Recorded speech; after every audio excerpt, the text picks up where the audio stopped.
juga kalau jadi ibu-ibu panik. Pasti sih. Panik loh. Kayak hilang, dia panik dibawa sama ya. Jadi Rara ini adalah Terus gue yang kayak istri, ya kan? Kalau jadi kita Ibu-ibu langsung, yang sih, deh gitu. Pinggir naik kursi. Terlalu muda.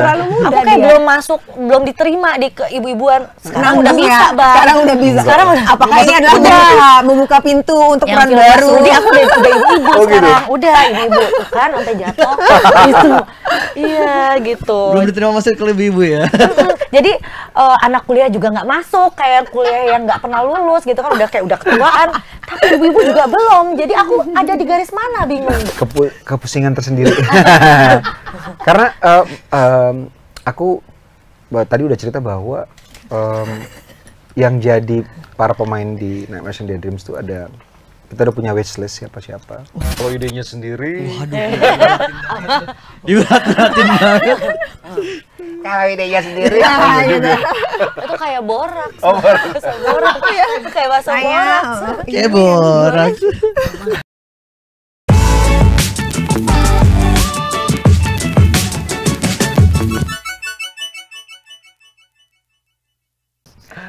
Halo Tribuners, balik lagi di konten si paling seleb bersama gue Bayu Indra Permana. Di depan gue udah ada sutradara dan cast dari Joko Anwar, Nightmares and Daydream, bener kan? Iya, Iya. Karena takut kalau belibet takut. coba lagi. Joko Anwar, Nightmares and Daydream. Ya. Jangan bilang lagi. Jangan bilang lagi.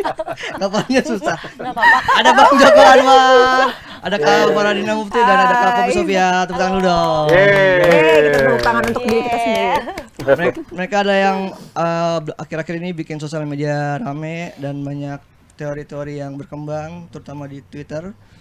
Karena 7 episode ya Bang? 7 episode. Dan semuanya sudah bisa ditonton di Netflix. Dari Netflix. Bang Jokan lu deh, mau bertanya Bang, gimana Bang awal mula kepikiran bikin ini itu, apa yang ada di bayangan seorang Joko Anwar? Kalau idenya sendiri, Waduh, diberat-beratin banget. kalau idenya sendiri, Itu kayak borak. Oh, borak. Bahasa borak ya, kayak bahasa borak. Kayak borak. Kalau idenya sendiri itu udah lama karena sejak kecil tuh aku terobses dengan teori-teori alien ya, asal mula alien.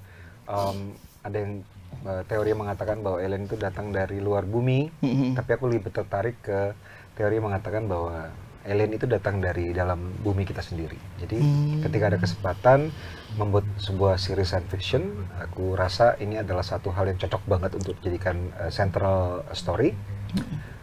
Ketemu partner yang luar biasa banget, memberikan kebebasan kreatif, mau bercerita apapun, cara berceritanya dibebasin juga oleh Netflix dan perfect time aja gitu. Berarti ini cerita udah lama disimpan, akhirnya ketemu sama Netflix. Nih gue punya ini nih. Iya. Gitu. Mau bikin apa? Ada. Ada ini nggak? Ada. Gitu. Ada 7 kok. Nah, 7 diceritain. jam kalau totalin. Masing-masing saja. Iya bisa dibilang kayak 7 film ya. Kayak 7 film karena di season pertama ini kita memperkenalkan setiap keluarga, setiap karakter dalam satu episode. Jadi tidak dikasihkan satu episode buat setiap setting karakter, sesama karakter. Ya kita bertanya kepada istri-istri yang suaminya punya power. Istri-istri manusia biasa. Apakah kalian tahu suami kalian punya kekuatan super? Kalian dari kabar ini sebagai siapa kak di sini kak dan gimana? Sebagai Rara di episode Old House Old House yang pertama. Jadi seperti apa Rara? Dia kebanyakan paniknya kayaknya. Dulu juga kalau jadi ibu-ibu panik. Pasti sih. Panik loh. Kayak hilang, dia panik dibawa sama ya. Jadi Rara ini adalah Terus gue yang kayak istri, ya kan? Kalau jadi kita Ibu-ibu langsung, yang sih, deh gitu. Pinggir naik kursi. Hampir terbang dia. iya. Jadi gimana kak? Kan itu ya. Jadi apa aja gitu. Iya, Rara itu adalah istri dari Panji yang memang dia tuh tinggal bersama mertua dan dia sudah punya anak kecil yang umurnya 1,5 tahun. Yang memang ibunya, mertuanya itu kan punya gangguan ya. Dia memang suka apa yang namanya Alzheimer, Pikun, ya pikun gitu. Jadi dia kadang suka tidak sadar dengan apa yang dilakukan. Nah, pada satu hari yang ketakutan yang paling ditakutkan oleh Rara adalah yaitu dia membawa anaknya dan membuat anaknya itu dalam keadaan yang berbahaya. Nah, itulah jadi perbincangan antara Rara dan Panji, kayak ini sebenarnya gimana nih ibunya ini nih, akankah dia masih bisa tinggal bersama? Tapi kan itu menimbulkan apa ya, kayak dilema banget antara dia adalah ibunya dari suaminya, tapi dia juga berbahaya atas keselamatan anaknya. Itu jadi kayak ibu mesti diapain nih, tidak ada yang jaga, sedangkan aku juga harus bekerja untuk membantu ekonomi keluarga. Itu tuh sangat banyak ditemui masalah ini tuh di Indonesia sih sebenarnya, ya kan? Dengan kehidupan yang permasalahan ekonomi yang biasanya dijadikan masalah utama dalam keluarga dari strata yang seperti Rara dan Panji itu, dia harus bertanggung jawab sama keluarga ya, tapi dia juga masih hormat sama mertuanya gitu, sampai akhirnya mereka berdua memutuskan untuk membawa Panji memutuskan untuk membawa ibunya ke sebuah panti jompo. Tapi terlihat ada penyesalan dari Raya. Kita durhaka nih. Sekarang nggak bilang apa? Iya. Dialognya? Iya, itu. Kamu durhaka, aku durhaka. Iya kan? Apa? Kalau itu Pokoknya I'm going to hell. You going to hell. I'm going to hell. You're going to hell. Oke. Kalau Kak Poppy sebagai siapa? Aku di sini berperan sebagai Ningsih. Ningsih itu istri dari Ali. Kita main di episode Hypnotize. Terus 6. Iya, betul, 6. Dan aku di sini adalah seorang ibu dari 2 anak, ada Hendra, ada Ayu. Terus sebagai seorang istri yang sayang banget sama suaminya. Oh iya, jelas. Mendidik anak-anaknya walaupun kita hidupnya sederhana, tapi kayak menjunjung tinggi kejujuran, terus sayang sama keluarga. Maksudnya tidak merasa sedih karena hidup kita biasa aja gitu. Maksudnya saling menyempurnakan lah satu sama lain walaupun suaminya misalkan lagi berjuang cari kerja atau apa, seperti itu sih karakternya, yang istri yang baik lah, istri yang baik mengasuh lah gitu. Tapi sampai akhirnya sampai akhirnya kan permasalahan keluarga gitu ya, ada aja ya, sampai akhirnya Ali dihadapkan sama kondisi yang beneran yang kayak aduh tidak punya pilihan lain, akhirnya dia dengan sangat terpaksa menempuh jalan yang sebenarnya tidak baik gitu, dan itu akhirnya merubah kondisi keluarga kita semuanya, dan itu sangat ajaib menurut aku ya. Drastis banget itu. Kata kuncinya potong. Pokoknya itu banyak kejadian-kejadian yang sebenarnya di luar Nurul ya. Itu seperti itu ya. Jadi kayak ya hal aneh udah mulai berdatangan terjadi karena memang kepala keluarga kita gitu sudah memutuskan untuk ya cross garis yang sebenarnya kita sepakati untuk nggak gitu ya gitu atau apa gitu lah. Gimana Kak Fardina sama Kak Poppy di karakter masing-masing? Kalau Kak Fardina kelihatannya kayak cuman dapat sedikit keceriaannya di awal-awal saat nemen masak atau apa, sama kayak Kak Poppy juga ujung-ujungnya di pertengahan ke belakangnya udah mulai. Apalagi keluarganya Kak Poppy kan, gue kalau jadi Fahri Albar stres ya anak gue gitu mau ngeksekusi bapaknya. Kalian gimana perubahan-perubahan situasi seperti itu, ngedalaminya kemudian beraninya seperti apa? Dari Kak Fardina mungkin. Ya. Kita happy-nya sebentar. Iya, tapi untuk pendalaman karakternya Rara itu sudah pasti kita serahkan kepada Supreme sang penciptanya. Datang tuh bukan happy sama ternyata ya. Di bawah tuh kayak gini-gini deh, kayak wayang gitu. Iya, kalau untuk pendalaman mah udah pasti kita serahkan sama abang, kita ngajak banyak ngobrol, banyak berdiskusi, apalagi aku kan ada di episode 1 ya. Jadi episode ngebuka lagi. Iya, episode 1 itu kan kita udah disuguhkan dengan sesuatu yang kayak ini apa sih sebenarnya? Sebenarnya ceritanya mau dibawa kemana sih? Itu tuh makhluk seperti apa kayak gitu. dari abang sendiri dari awal juga sudah menjelaskan, udah presentasi dengan sangat detail dan baik sama pemain-pemainnya semua kan Iya, lumayan banyak banget ya dari episode 1 aja tuh banyak banget Mbak 120 Ina, ya. iya Mas Aki semuanya udah ada di situ. Emang kita diceritakan itu sebenarnya cerita apa, garis besarnya bagaimana, nanti akan ada makhluk apa, terbuat dari apa, ini tuh sebenarnya nanti ujungnya akan larinya akan kemana gitu, tapi diceritakan oleh garis besarnya aja. Tapi untuk masuk pendalaman ke karakternya masing-masing ya tetap kita ngobrol. Udah dijelasin Rara itu adalah background karakternya seperti apa, udah dengan kamusnya Joko Anwar ya, selalu pemainnya dikasih karakter sheet gitu langsung. Dia lahir di mana, sekolah di mana, dia tuh kayak apa ya seperti itu. Jadi ya udah memudahkan banget untuk kita para pemain tuh untuk mengeluarkan karakter Rara itu menjadi hidup. Aku tadi kayak merasa sempurna banget dari jawaban lo.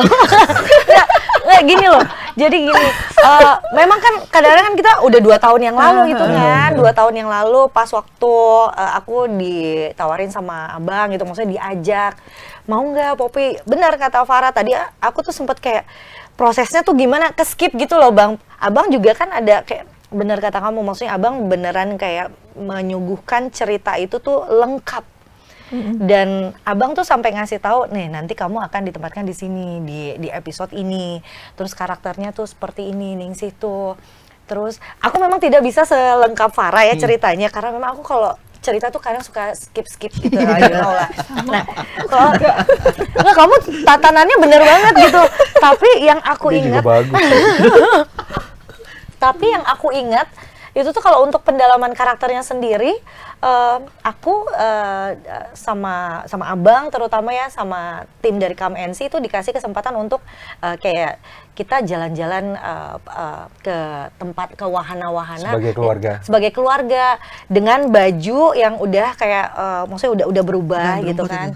Iya, jadinya itu memudahkan ketika kayak eksekusi gitu. Aku juga udah gimana, udah terbiasa dengan bajunya, maksudnya dengan kesederhanaannya. Kayak kita waktu itu sempet kayak ke Ragunan juga ngerasain yang kayak makan tuh bekal cuma makan telur cabe. Seru banget. Benar, itu beneran yang kayak penuh dengan kesederhanaan, terus kayak bahagia ngelihat jerapah gitu. Maksudnya kita kan nggak kepikiran, kadang-kadang nggak kepikiran mau ke Ragunan gitu kan kalau sebagai Poppy gitu. Paling lewat Ragunan aja gitu. Macet lagi. Iya, tapi kalau untuk keluarganya Ali sendiri itu kita dikasih kesempatan untuk jalan-jalan bareng beneran sebagai kayak keluarga yang sederhana, yang sayang satu sama lain, yang solid lah menurut aku gitu. Walaupun kita dengan kondisi perekonomian yang ya maksudnya kayak terbatas gitu sih. Aku seneng kok pokoknya ditawarin peran ini, soalnya aku belum pernah jadi waktu pas 2 tahun yang lalu aku belum pernah berperan sebagai ibu-ibu gitu loh bang, yang maksudnya belum pernah bang. Masa sih? Oh ya? Iya belum pernah. Soalnya nggak kayak ibu-ibu ya. Yang terlalu muda. Aku kayak belum masuk, belum diterima di ke ibu-ibuan. Sekarang udah bisa ya. bang. Sekarang udah bisa. Sekarang udah. Apakah ini adalah membuka pintu untuk Yang peran film baru? Mas Rudi aku udah ibu-ibu sekarang. Gitu. Udah ibu-ibu tuh kan sampai jatuh gitu. Iya gitu. Belum diterima masuk ke ibu ya. Jadi anak kuliah juga nggak masuk, kayak kuliah yang nggak pernah lulus gitu kan, udah kayak udah ketuaan. Tapi ibu-ibu juga belum. Jadi aku ada di garis mana bingung gitu. Ngobrol sama ibu juga nggak Tapi masuk. ini deh, kan episodemu kan direkturnya? Oh ya, Bang Ray. Ray Papahan. Ya. Itu sempat dijelasin juga nggak sih, kalau aku kan karena memang di episode 1 kan ada yang si makhluk itu yang keluar di episode 1. Dikasih tau nggak sih waktu itu? Kayak Maksudnya garis besarnya tentang si makhluk ini gitu. kalau sama Bang Ray sendiri itu tuh aku cuma untuk karakter di episodenya aja, tapi kalau untuk garis besarnya justru aku ingatnya dari abang gitu. Iya. Aku ceritain. Punten ya bang ya, maklum kan ini aku. Iya sih, soalnya kan Short memory loss. Sandung juga lupa. Aduh. Ibu kayak ibu dong. Ibu dong. Ibu kan banyak urusan. Ibu-ibu itu membelah diri. Udah ngurusin banyak urusan. keluar langsung ibu-ibu. Gimana? Ya seperti itulah ya, harap maklum ya. Bang punten ya bang. Abang gimana dengan total berarti 65 cast benar bang?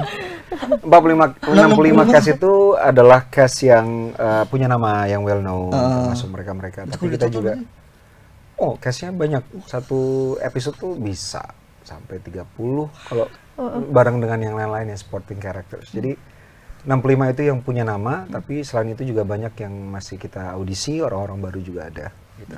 Bisa dibilang berarti ini project dengan cast terbanyak Abang kah? Sama Yang terbanyak, yes, yang terbanyak dan terlama bikinnya. Kita bikin 2,5 tahun, syutingnya sendiri setahun, mungkin series yang paling panjang produksinya setahun. Setahun lagi kita post production, 2,5 tahun. Berarti persiapannya 1 tahun? Apa? Persiapannya gini, jadi kita itu syuting persiapan 2 bulan, syuting lagi 2 minggu, break, persiapan lagi 2 bulan, syuting lagi 2 minggu gitu. Itu maksudnya dibelah per episode gitu kah Bang atau? Dibelah urutannya sih bukan dari episode 1 ke belakang, cuma bisa lompat-lompat, tapi seperti syuting 7 film dalam 2 tahun. Gimana Bang mengisi 65 aktor dan aktris ini dengan karakter masing-masing, dijelaskan kayak tadi satu persatu, ada kepuasan tersendiri kah atau mumet juga ya, pusing juga ya? Kepusingan tersendiri. Karena aku tadi udah cerita bahwa yang jadi para pemain di Nightmares and Daydreams itu kita udah punya wishlist siapa-siapa. 2 diantaranya adalah 2 orang ini, Poppy Sofia. Siapa yang tidak tahu Poppy Sofia, bisa dibilang living legend, bukan berarti dia tua, tapi kayak dia setiap kali muncul dalam semua film selalu in strong character gitu. Terima kasih Abang Joko Anwar yang sudah menimbulkan nama aku kembali Bang ke kancah perfilman Indonesia. Tidak pernah redup. Tidak pernah redup. Kamu yang suka motoran. Jadi ketika ada project ini, aku presentasi langsung ke Poppy. Pop, ada ini mau ikut nggak ya Pop? Kita sih berharap banget kamu ikut. Poppy langsung, gue pikir-pikir dulu ya. Masih gitu. Iya, sengak banget gue. Lo nggak lihat tato gue di mana-mana kan lagu. Tadi pikir-pikir dulu deh, timbang-timbang gitu. Alhamdulillah dia mau.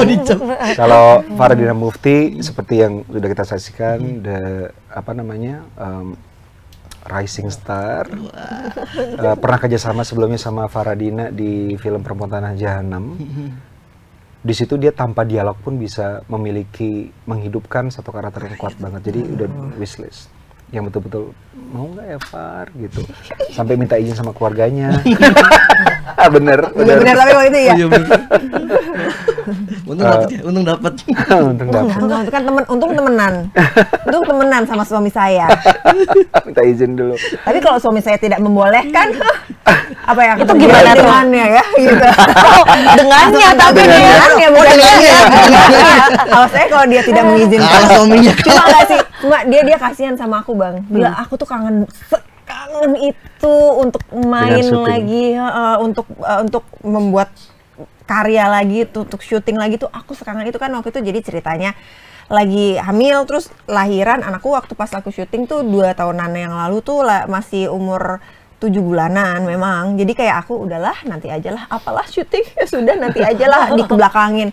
Terus tiba-tiba kayak ada tawaran, Mas aku ditawarin. Iya aku udah tahu gitu. Kayak, kenapa nggak bilang-bilang? Kenapa kalau dulu? Iya. Suaminya dulu minta izin. Aku kangen banget. Gitu ya udahlah. Aku ya nggak apa-apa lah. Kamu juga kayak udah kangen banget. Iya. Ini syutingnya sebelum Sisa Kubur ya. Jadi pas pandemi. Oh yang ini pun tuh pandemi. Pandemi sebelum Sisa Kubur syutingnya. Pas pandemi 2022 ya? 2022 startnya. Bayang juga tuh, makin ribet lagi berarti syutingnya. Makin ribet banget tuh tantangannya. Nah, tapi gimana Bang? Kan kalau sebelum nonton seriesnya, sebelum mulai tayang, orang tuh pada mikir ada mimpi buruk dan lamunan atau apa bayang gitu. Apa yang ada di bayangan dan di mimpi buruk seorang Joko Anwar tuh apakah dituangkan semuanya di sini kah? Ketika menonton Nightmares and Daydreams, nanti penonton akan merasakan 2 sensasi, either mimpi buruk atau lamunan, gitu. Itu satu feel yang mau kita tampilkan. Dan yang kedua, Nightmares and Daydreams adalah salah satu device dari satu entitas yang ada di Nightmares and Daydreams untuk melakukan sesuatu tanpa spilling the story ya. Tapi kita ingin memberikan sensasi yang spesial, dimana ketika orang menonton setiap episode dimulai dari sesuatu yang sangat familiar banget dan lama-kelamaan kita tarik ke sebuah lubang yang tak berdasar, rabbit hole. sebuah lubang yang tak berdasar. Jatuh mulu kita. Kemudian munculnya antibody dan agartan. Agartan atau agarta nyebutnya. Itu sudah dari kecil ya, waktu itu kah atau baru-baru pas dibuatin? Kalau agarta adalah satu terminologi yang sudah dikenal mulai bahkan mungkin beberapa abad yang lalu, tapi dipopulerkan oleh seorang ahli medis yang kebetulan juga ahli okultisme, dan kemudian menulis mempopulerkan kembali sebuah buku yang berisi cerita tentang agarta, yaitu satu civilization yang ada di dalam bumi. Jadi kepercayaan tentang bahwa bumi itu tidak padat tapi berongga, dan rongganya itu diisi oleh sebuah bangsa yang bernama bangsa Agartha yang jauh lebih advance dari kita di baik itu secara teknologi, dan karena mereka di dalam sana alamnya sangat challenging, mereka mengeksplorasi dunia mereka dan menemukan sebuah tempat yang ingin mereka ambil alih, yaitu permukaan bumi kita gitu. Itu untuk penggambaran sosok-sosoknya pun juga berdasarkan tadi yang riset itu dong? Betul, jadi buku tentang Agartha tuh banyak sekali ditulis dan masuk ke dalam salah satu kepercayaan okult dari Eropa atau esoterisme yang sangat terkenal gitu. Jadi sangat populer banget, mungkin kita belum familiar dengan Agartha, tapi Agartha ini adalah sesuatu yang sudah banyak dieksplorasi. Tapi bentuk dari Agartha dan bagaimana sistem pemerintahan di bawah sana itu kita desain sedemikian rupa, kita bikin yang baru sehingga cocok dengan cerita yang mau kita, dunia yang mau kita ciptakan gitu. Oke, dan pengambilan antibody itu disebut sebagai antibody karena kalau bumi dianggap sebagai organisme tubuh kita, kalau misalnya ada gangguan dari benda asing termasuk bakteri atau bakteri atau virus yang masuk ke kita, tubuh kita akan menghasilkan antibodi untuk melawannya. Jadi sama halnya dengan permukaan bumi yang dimasuki oleh bangsa Agarthan, muncul sistem pertahanan yang akan membela permukaan bumi dari para Agarthan, yaitu antibodi gitu.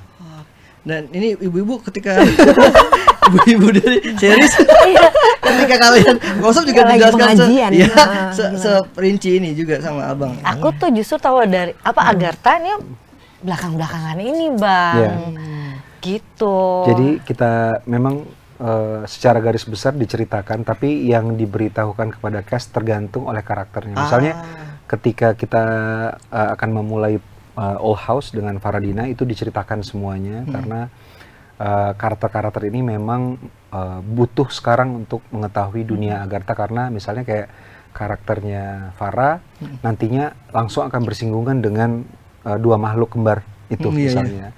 Kalau Fahri Albar, Poppy Sofia mungkin tidak berkaitan dengan makhluk tersebut, tapi kita ceritakan keseluruhan episode dari mulai 1 sampai 7 karena mereka adalah orang-orang yang menjadi populasi episode yang sebagai benang merah ya.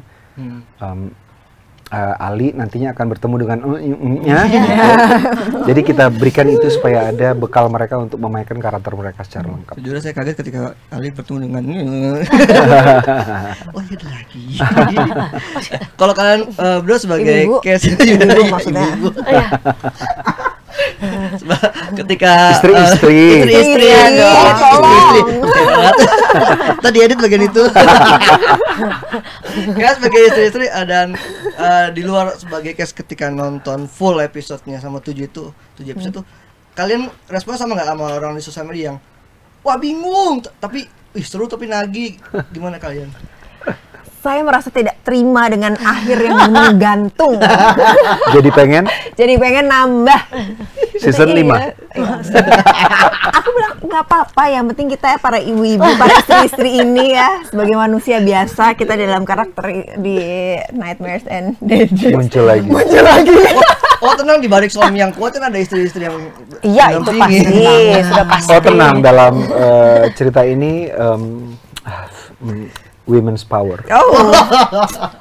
Aku percaya kok. Ketika nonton. Pas aku nonton, karena gini yang aku tahu juga semua cast-nya itu tidak dibuat. Kita tuh beneran nonton perdana pas waktu premier gitu. Jadi ya udah, lo kalau gue seorang ibu ya pinter-pinter lo cari waktu supaya nggak diganggu anak lo buat nonton serius gitu kan. Fokus ya. Akhirnya aku bisa menyelesaikan itu semalam. Dan jujur ya, itu sampai aku selesai nonton itu jam 2 pagi. Aku langsung kelar sholat, aku langsung kelayangan. Ini di mana? Aku takut. Sumpah Bang, itu tuh jadi aku nggak suka efek yang ditimbulkan di badan aku gitu loh Bang. Kalau aku tuh kan nggak sensitif gitu loh. Misalnya ketika kayak ada film-film yang men-trigger gitu ya, entah itu ketegangan, ketakutan, itu tuh langsung kayak, jadi nervous, jadi apa gitu kan. Terus ada momen yang kayak, gak bisa ini gue harus nonton dari ulang gitu maksudnya kayak, tapi aku nonton dengan tenang gitu ya. Kan kemarin-kemarin aku nonton kayak banyak ke-skip gitu. Terburu-buru. Tapi ada, misalkan gini loh, kita udah nonton, let's say kayak episode pertama, udah ini nggak nyangka banget itu di endingnya ada apa, terus dengan segala kostumnya itu menurut aku luar biasa banget. Terus tiba-tiba naik ke episode kedua, terus ke episode ketiga, aku kan kebanyakan nonton di rumah sendiri, karena pas abis nonton aku gini aja, ini aku mau lanjut atau mau tidurnya sekarang gitu. Maksudnya ada momen-momen yang kayak aku amazed sama ceritanya, sama karakternya, sama actingnya teman-teman yang main di sini semuanya. Terus maksudnya itu kita tuh cuma punya waktu 45 menit ya Bang, 45 menit. Tapi ceritanya itu tersampaikan dengan baik. Aku misalkan punya waktu cuma, ya kita 45 menit cerita keluarganya Ali, awalnya harmonis, misalkan ini itu, tapi diceritakan dengan skrip yang luar biasa. Menurut aku seperti itulah, cepet tapi dapat gitu. 40 menit sebelum keanehan-keanehan itu terjadi ya. Iya, misalkan ya seperti itulah menurut aku ini kayak luar biasa sih, efeknya juga luar biasa. Dan emang aku juga sama kayak penonton yang lain gitu ya. Cuma mungkin karena memang aku baru tahu Agartha, Bang, punten ya. Jadi ya kayaknya gue akan menyeimbang itu gitu. Maaf muncrat. Seperti itulah gitu. Kan aku baru di dunia per-science fictionan ini gitu. Paling juga nonton Stranger Things gitu. Oh iya. Kayak gitu, Bang. Ya seperti itulah perasaan aku. Kalau Rana gitu itu ya. mau opini, jangan nonton yang fiction lah. Nggak bisa, aku mah drama percintaan aja, suka udah gitu, ibu-ibu mah begitu aja, menumbuhkan perasaan-perasaan yang sudah kayak gimana, ada lagi gitu aja Bang, punten ya. Tapi di luar episode kalian, Ana tersebut satu episode yang kena banget, entah itu relate atau mungkin bikin apalah, ada perasaan-perasaan yang resah gelisah ketika nonton. Siapa dulu? Sok kamu dulu. Kayak susah. Ini gini. Cerita ini, genre ini kan kayak di Indonesia kita mungkin belum ada ya, kita belum pernah nemuin. Kalau di luar kan Netflix sama banyak, ada yang kayak Stranger Things atau satu lagi Black Mirror, seperti itu kan. Kalau Indonesia, yang pemainnya Indonesia, ceritanya itu relate banget tentang kehidupan yang ada di sini dan kita tahu itu, jadinya kayak oh iya benar juga ya, oh iya gini juga ya gitu. Apalagi kayak misalkan episode 2, orang dengan cerita itu ingin memperbaiki kualitas hidupnya, menghalalkan segala cara, kayak gitu-gitu loh. Itu jadi kayak menarik banget. Terus ujung-ujungnya dia ternyata ketemu sama anak yang bagaimana gitu kan, kayak oh gila ya ini. Jarinya 4. Kita berusaha nahan-nahan kamu. Jadi kalau buat kabarnya, episode mana yang paling terasa? Yang paling terasa, aduh susah banget lagi. Aku tuh suka banget episode 7, aku suka banget karakternya Asmara juga bagus banget. Terus si Bandi dengan Mbak Dewi. Iya, si Bu Dewi itu suka banget. Kayak nggak nyangka ternyata Bandinya itu, oh iya, pas direfleksi itu ternyata apa ya judulnya, gue cek dulu. Bang, apa The Other Side. Iya, itu suka banget. Iya, terus kayak dan itu tuh beneran, maksudnya banyak loh aku menemukan cerita di Indonesia yang kayak gitu, yang dia memang menuju ke dunia yang berbeda gitu. Keren banget sih. Itu tuh ya gitulah. Jadi kalau sebut satu yang mana? Nyebut satu. Ya tetap Old House lah. Tetap saya. Kalau kamu Pi, selain Hypnotize. Selain Hypnotize, Gituin lagi, nggak boleh episode sendiri. kurang soalnya. Iya. Aku di other side. Oke. Aku juga itu masuk other side ya. Di other side. Iya, di other side itu favorit aku banget. Salah satu favorit aku. Iya kan? Bingung nggak? Karena maksudnya kayak relate banget kan, semakin banyak misalkan kayak homeless ya misalkan, atau semakin banyak orang dengan gangguan jiwa misalkan.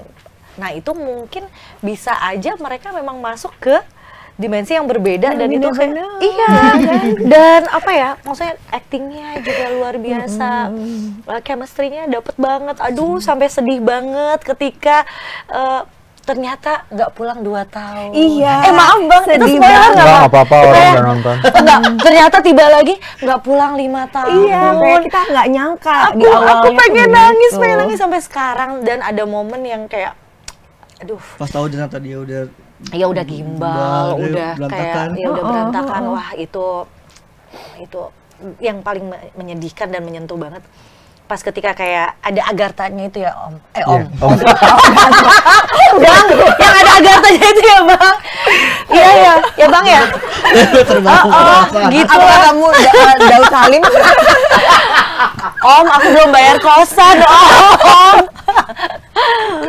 Ya seperti itulah, maksudnya ada momen-momen ya, maksudnya itu cinta teruji banget. Dan memang cinta tuh kan memang kalau udah chemistry udah dapet ya, maksudnya kayak hubungan antar perempuan dan laki-laki kalau kenceng banget tuh itu pasti nggak akan bisa kalah gitu. Iya, secara fisik terpisah tapi secara batin Oke. Bisa pegang-pegangan gitu kan. Iya kan kayak Aduh. gitu. Tunggu, aku mau nanya, kalau kamu episodenya yang Aku favorit episode 2. apa? Hah? Aku episode 2. Oh, The iya, Orphan. kenapa? Oh, itu juga Karena Troy. ngerasa aja kayak sayangnya dua orang tua Nirina tuh, karena itu tiba-tiba dia benar tulus, itu bukan memanfaatkan. Dan masih penasaran apakah anak ini juga merasakan benar-benar hal yang sama. Kamu pasti tulus orangnya. Aduh, amin deh. Iya. Tapi ya iya, itu dia begitu nonton yang episode kedua kayak ini itu simpel sederhana kan, cuman orang tua asuh kan pengen dapat kekayaan menggunakan segala cara, dan tiba-tiba ada anak setan.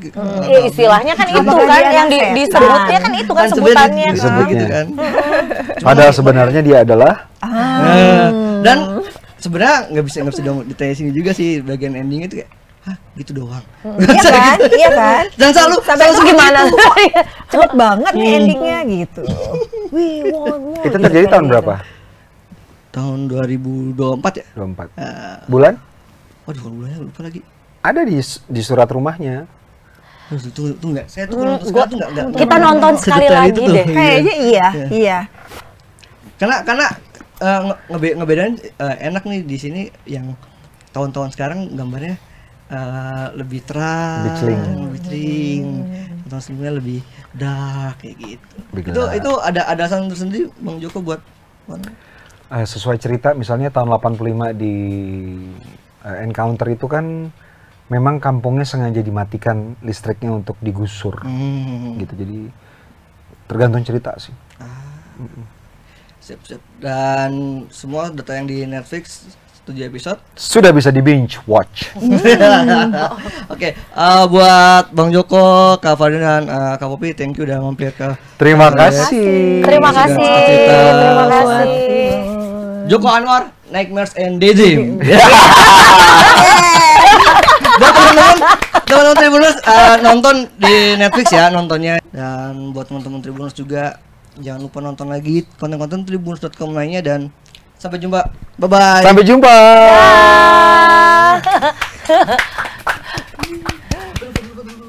Download Tribun X sekarang. Menghadirkan lokal menjadi Indonesia.